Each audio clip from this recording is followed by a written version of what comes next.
Right, so yan mga ka-TV, no, part 2 po tayo sa video natin nung nakaraan. So ngayon po is ituturo ko naman sa inyo kung paano po ma-withdraw sa GCash yung mga kinikita natin sa Binance application. Okay, so ito pong si Binance, isa po siyang crypto exchange, no, sa hindi po naka-familiar. And ngayon ang video natin is i-guide ko kayo kung paano po ma-withdraw natin yung kinita natin dito papunta po sa GCash account natin. So stay tuned po kayo dahil nga po is bigyan ko po kayo ng idea dito step by step. Alright, so yan mga ka-TV, no, unang-una kailangan i-claim muna natin yung rewards natin. So punta tayo sa notifications and then dito po scroll down lang po tayo, hanapin lang natin yung quiz to earn. So ito po siya. And then dito po is scroll down lang ulit tayo. So antayin natin mag-reload. So i-click natin tong join the promotion now. And then after natin maklik yan, antayin lang natin na merong mag-pop up na rewards, no, kasi nga nakapag-invite na tayo. So wait natin. So ito po siya. So ang gagawin natin dyan, i-claim lang natin, no. So ito po yung rewards ng na-invite natin. So meron tayong nakuhang $4, no, na worth of BNB. So ngayon scroll down kayo and then dito naman po is dyan nyo makita kung ilan na yung na-invite nyo. And then check my rewards, click nyo yan. And dito po is itong nakakulay red, ibig sabihin pinaprocess pa, so hindi pa yan papasok sa rewards hub. Pero yung iba is hindi na nagkulay red, so ibig sabihin po niyan is nasa rewards hub na yan. So click natin tong go to rewards hub. Okay, and then dito po is i-use lang natin to. Ayan, itong BNB natin, use, then use reward. Okay, use reward, click natin yan. And then next is activated na yung rewards natin. So ibig sabihin yan is na-claim na. So refresh natin kung madagdagan ba yung balance natin. So ayun, nadagdagan na po siya. So ayan na po siya. So ngayon click natin itong spot. Ito sa itaas yan, spot account yan. So dito kung makita nyo, naging 900 na yung balance ko. So ngayon naman is switch natin to doon sa main account natin. So ito po yung main account natin. So ngayon bago natin siya i-transfer, so kailangan muna natin siyang i-trade into USDT, no, para maging stable po siya. So click natin tong trade and dito po sa may dot hanapin natin yung BNB. So i-search natin dito BNB to USDT. So type natin dito BNB to USDT. So ito po siya, nasa taas nag-pop up. So click lang natin yan. And wait lang po natin mag-reload po ka-TV, no, kasi nga po mahina po yung net natin.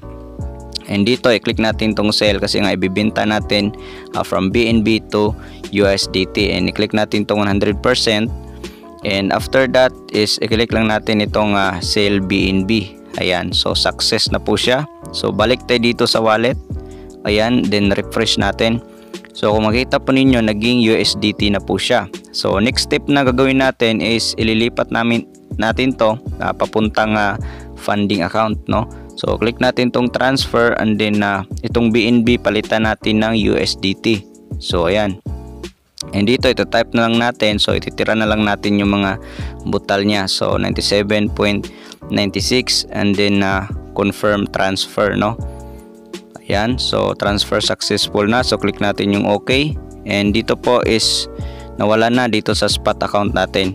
So punta naman tayo dito sa ating funding wallet. So kung makita po ninyo, nandito na po siya.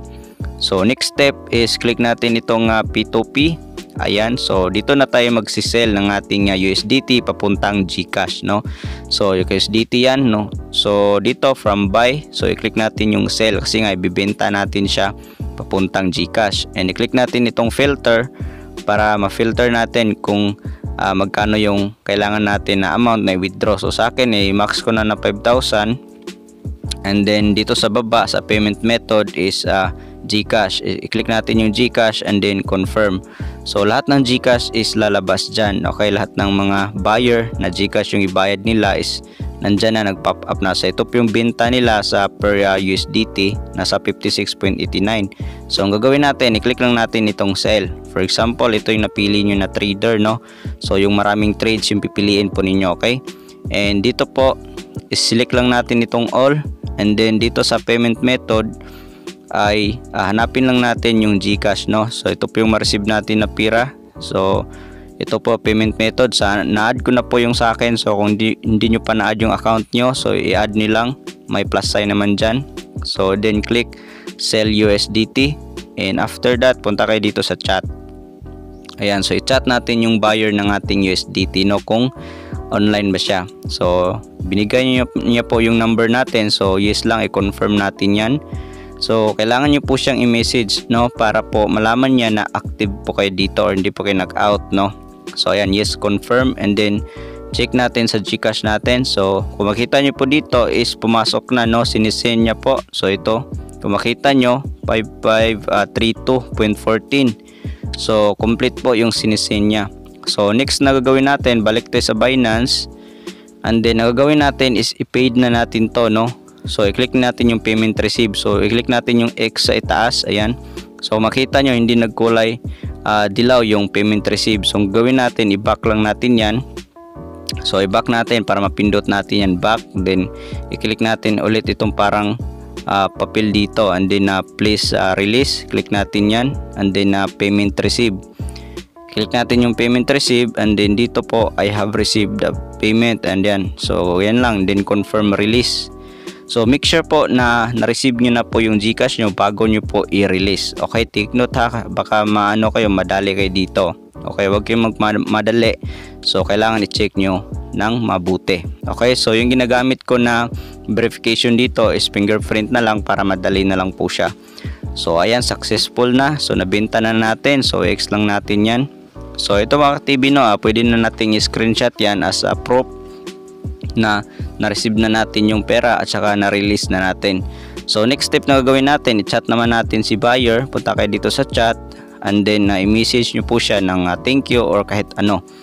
So yun lang. So ganoon lang po kadali paano po ibenta yung USDT natin dito sa Binance papuntang GCash. Okay, so ganoon lang po. Sana nasundan nyo po yung video natin, no. So take note po, pag pipili kayo ng trader dito, hanapin nyo po yung maraming trades. Okay, so para hindi po kayo madili dito, hindi kayo dihado pagdating sa pag-transact ng pera, kasi nga pera po yung usapan dito. So ayun na, nandito na po siya sa ating GCash. And yun lang po yung video natin kung paano po ma-transfer yung pera natin from Binance papuntang GCash. And sa hindi pa po nakapanood ng unang video natin, panoorin nyo po yun, kasi nga po hanggang October 16 lang yung event na ito. So hanggang dito lang po yung video natin mga ka-TV, no? And I hope marami kayong natutunan dito sa video natin. And for the next update natin, syempre mag-update lang po ako dito. And see you in my next video. Peace out.